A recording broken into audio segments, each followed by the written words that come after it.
So Mark Zuckerberg slams Apple on its lack of innovation and random rules. This is a clip, Rob, with him on Rogan this last week. This is after, I think, the introduction was made with them going to community notes, Dana White on the board. And then here's what he has to say about Apple. Go for it. Haven't really invented anything great in a while. And it's like Steve Jobs invented the iPhone, and now they're just kind of sitting on it 20 years later. And they actually, I think year over year, I'm not even sure they're selling more iPhones at this point. I think like the sales might actually be declining. I think part of it is that each generation, it doesn't actually get that much better. So people are just taking longer to upgrade than they would before. So the number of sales, I think, has generally been flat to declining. So how are they making more money as a company? Well, they do it by basically like squeezing people. And like you're saying, like having this 30% tax on developers, by getting you to buy more peripherals and things that plug into it. They build stuff like AirPods, which are cool, but they've just thoroughly hamstrung the ability for anyone else to build something that can connect to the iPhone in the same way. Okay, Tom, smart move choosing Apple as an enemy. No. And so I'll stick to that, but then I have a comment about Mark, if that's okay. Please. So right now, if you're going to pick enemies out there in business, I don't know if Apple is the one I would pick. And Facebook and other people have said, well, Apple takes 30%. Apple takes 30%. Why don't you make a T-shirt and go ask Macy's what percent Macy's wants to make on that T-shirt? It's called a retail profit. And so call up our team and like, I thought Mark Zuckerberg was here talking shit. Yeah. Right. It's basically retail. And so it's like the developers are out there saying, well, why does Apple take 30% of everything? Because they made the phone, they invented the thing. And if you want to be in their store, and the iPhone is a store, you have to do it. But I think picking Apple as an enemy with Apple's reach and Apple's influence on Meta and Instagram and on, everything that's there, I don't know if I'd be picking Apple as an enemy, but I do know this. Mark Zuckerberg is very clever. And there was a quote in a journal, I think it was one of his PR people in the journal, that says, well, this is the real Mark. Well, this is the real guy, trying to portray it as if all these years you haven't been seeing Mark Zuckerberg. This is the real guy. Oh, there it is. Zuckerberg debuts real Mark and push to woo Trump. This is all about, that was what it was. What was this? This is yesterday, last night. Yeah. So tell me I was bored. So basically, he is picking an enemy while he's on this tour to put Facebook in a better position, because as we said on the last podcast, the hearings are coming back on whether Facebook was intentionally doing things that cause young people, specifically young girls, to become kind of addicted to it. And then there was a negative effect and they knew about it and they did nothing about it. There's a lot of things in there. And Facebook is trying to be like, wow, guess what? There's a new sheriff in town. His name is Trump. Well, let's see if we can get Trump's friend to be on our board. Let's see if we can, I'll pick Apple as an enemy, and I think a lot of this is a little showmanship. And I don't know about picking Apple as an enemy, though. I think to me, that's kind of dicey. Apple decides, I'm upset with you. I'm going to turn off Instagram for this reason. Apple can do these things. I'm pick your enemies wisely, even if you're on an apology tour. Adam, what do you think? I actually totally disagree with Tom. I think you're making a good point that you don't want to necessarily pick Apple as an enemy. But listen, one of your rules was punch up, don't punch down. Apple's a $3 trillion company. What is Meta? Maybe half of that? Fact check that real quick.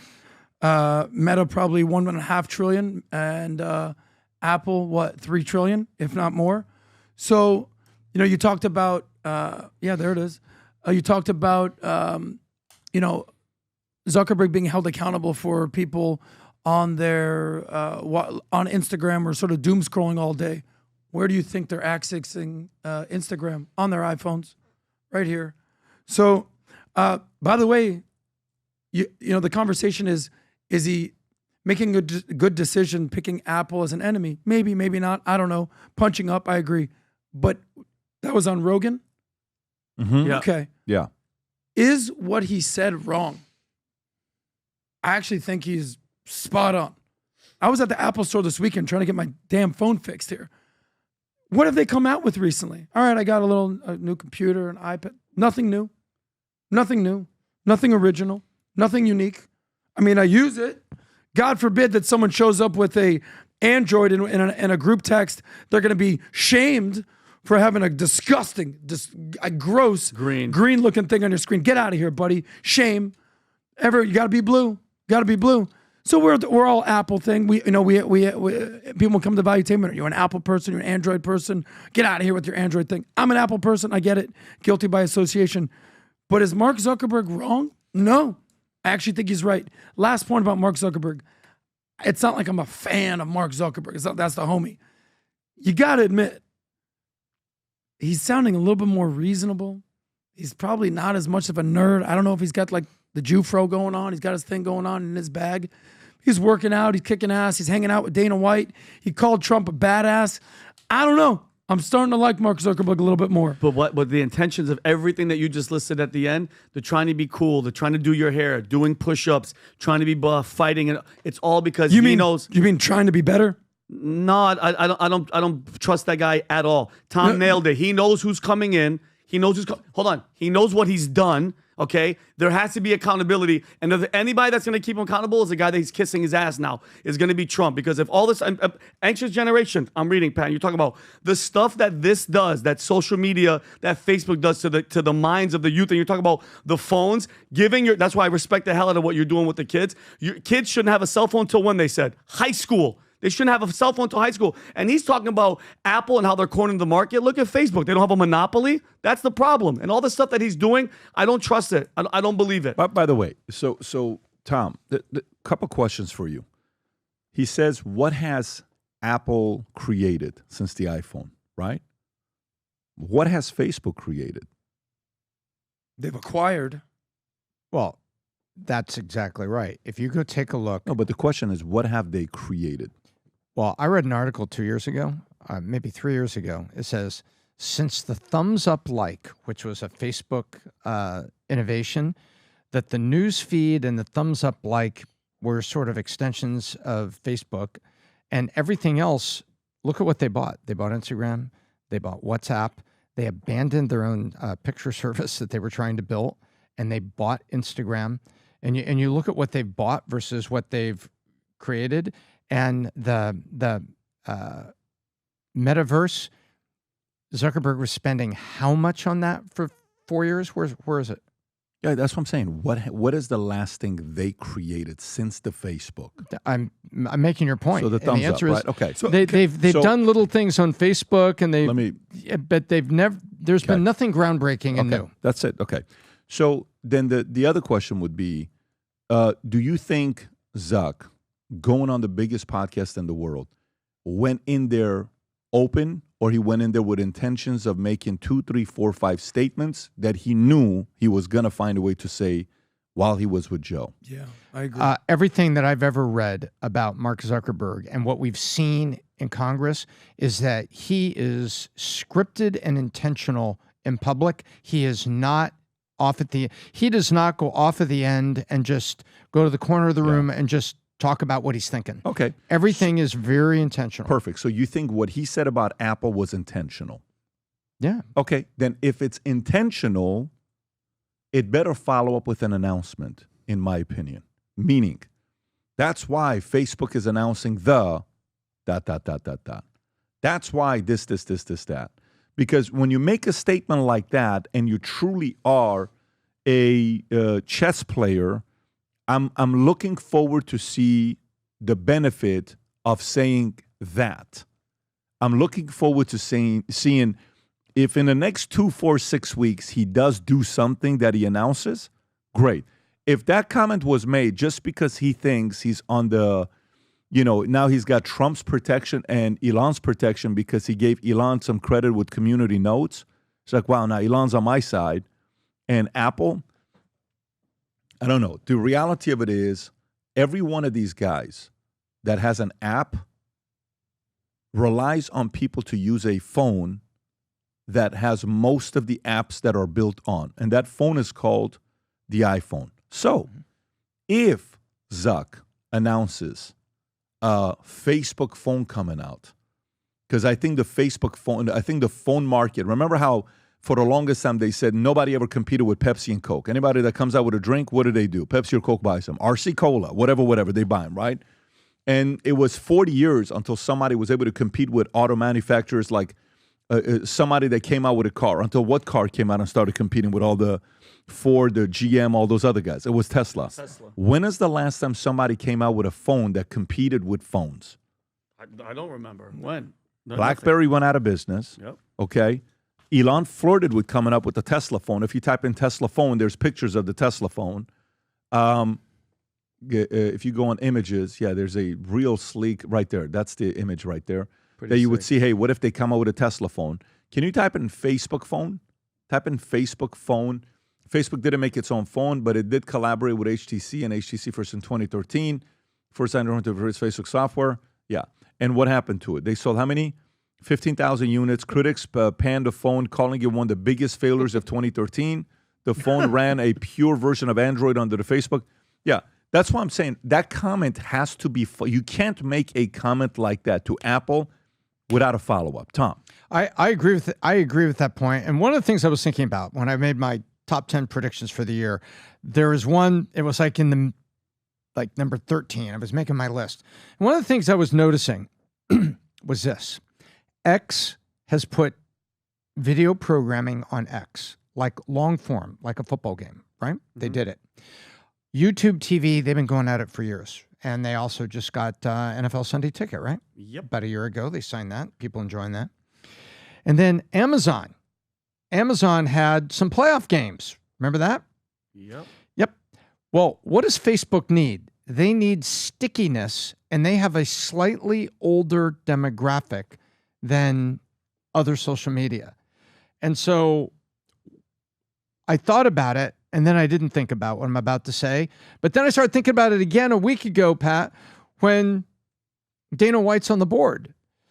This is Facebook offering video programming, almost like linear TV.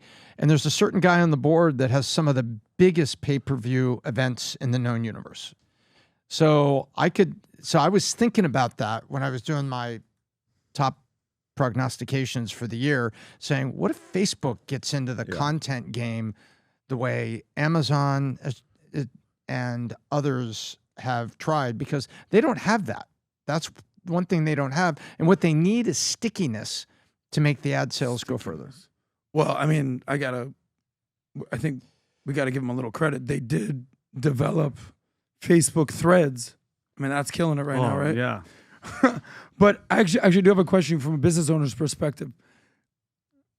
You know, the way you sort of positioned it was like, look, what have they developed? You know, because almost like their business model has been acquiring people, right? Mm-hmm. Acquiring competitors, seeing ideas out there in the marketplace, and honestly, maybe getting them at a discount. Like they bought Instagram for what, $1 billion? Instagram is probably worth tens of billions of dollars, if not more at this point. From a CEO's perspective, from a founder's perspective, is there something wrong with that model? Is that no? Is that a M&A. valuable business model? Okay. No, it's nothing wrong with that. You can do that. I'm just saying, when you say, you know, like if let's just say I'm coming to tell you, you know, I'm better than you in I'm trying to give an analogy. I'm better than you in ladies, right? And so look at Adam. When's the last time Adam got an 8? It was Mary 9 years ago. Oof. And then imagine you follow up and you say, bro, when's the last time you got a 6? Okay?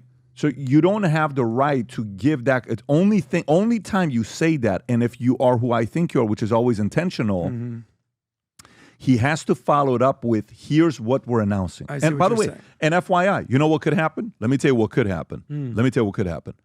What if he does something with Dana that's on the board now, that the Facebook stuff that you're talking about, pay-per-view, is now on Facebook? That's a very interesting angle. Then now that announcement could be, Dana joins this, Zuck goes on Rogan, takes a shot at Apple, gives credit to Musk. 6 weeks later, UFC teams up with Facebook, Guess what? Yeah. Great job, great sequencing. I applaud you. Okay, now I get it. So that's the part where I don't know what's going to happen next, and we'll see. So, last thing, was it Facebook that sued Apple in 2020? Remember the Apple commercial, that the famous Apple commercial in the 80s? Who was it that was suing Apple for not letting them on the App Store? Was it Facebook? Yeah, Facebook opposed Apple's changes to app tracking and threatened to file. And do you remember we covered this? This was Dallas. I remember sitting there. Yeah, Qualcomm and Facebook and the two largest the famous corporate suits ad against Apple. where 1984. the Apple commercial, 1984, Yeah. exactly. So there's beef here. Yeah. There's something going on here. okay, we'll see. Folks, for those of you that are excited about what's about to come up here January 20th, and you supported the president, the collection, the limited edition hats, the 250 sold out in no time, and everything else right there. There's limited supplies left. The red, the blue, white, and red. I think there's a few of those hats left. This is something you buy and just said, like, if you come into my office, I have the Future Looks Bright hats from this team of what we experienced, and I have it in my office. If you come and see it in my office, I have some of these hats in my office. This is something you buy, you sport, you wear, and then you set it aside in your house, in your office, because you will forever remember 2024, what it was like. And for some of you guys that supported it, fought it, did it in your own way, this is a way for you to say, I contributed during 2024. Go order the gear. And if you got friends, if you got angry Patriot friends like Vinny, and you go to them and say, I got a gift for you. You give them something like this, you put a smile on their face. Again, represent the brand. We got the shirts. We got the hats. I'll always say this. Numbers came back. We were trying to see what the number was going to be for 2025. 2024, we ended up having over 120,000 pieces of merch sold in 2024. Just 3 years ago was 600. Future Looks Bright is becoming a movement. We're going to have 1 million people worldwide wearing this gear, representing it right now. Mario was telling me he was walking the other day having a shirt on at church. He says a guy looked at him, and he just looked at him and pointed at the logo, and they kind of winked, and they walked off. The Valuetainment crew, when they see each other, it's a very interesting gang around the world. It's kind of like in the whether you know it or not, you're a part of it. It's kind of like in the movie Old School when they know. You know. Yeah. So Part of the- whatever Adam said, folks, go to btmerch.com, fraternity. place your Part of the order. fraternity. And for those of you that have the Godfather. families in California that are affected by it, we raised $108,000 on last Thursday, where we said 100% of it's going to go to families in California. If you know anybody, shoot me, Tom, Vinny, or Adam a Manect of a story and their phone number. We may just surprise FaceTime them and help them out. If you enjoyed this video, you want to watch more videos like this, click here. And if you want to watch the entire podcast, click here.